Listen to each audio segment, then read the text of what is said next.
In many cases, the most challenging part of mixing a small show is the fact that the drums themselves are far too loud for the room, even before you put any microphones on them. A common mistake that inexperienced front-of-house engineers make is that they forget that the purpose of a sound system for a live show is for sound reinforcement. In the studio, you only hear what's coming through the microphones, but in live sound, the microphones should be used to supplement the sound that's already heard from the instrument itself. For this reason, I rarely put overhead microphones on a drum kit in a small venue, because the cymbals are already too loud without them. Instead, I ask, what part of the drum kit can I not hear? And the answer is usually always the kick drum, and sometimes the snare and the toms as well. I'll usually always use a snare microphone because it can be useful to shape the tone of the drum, even if it doesn't need to be louder overall.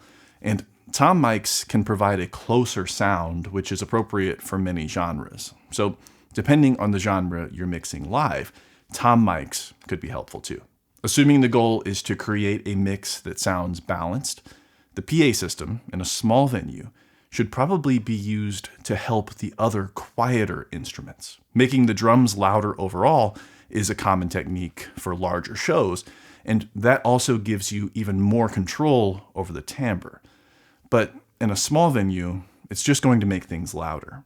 And it's likely that it's already too loud.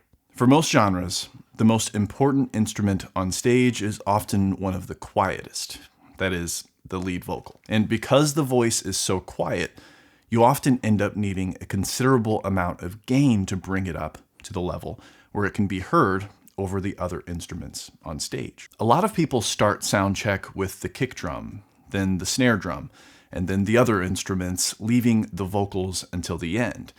But in a small venue, that can leave you in a position where it's impossible to make the vocal loud enough to sit properly in the mix. Instead, I recommend starting with the vocal mics because they're usually the most important element of the mix, and they're particularly susceptible to microphone feedback, meaning they can only get so loud. Once you've reached the maximum gain before feedback for the vocal mics, you'll have an idea of how loud the vocals can be.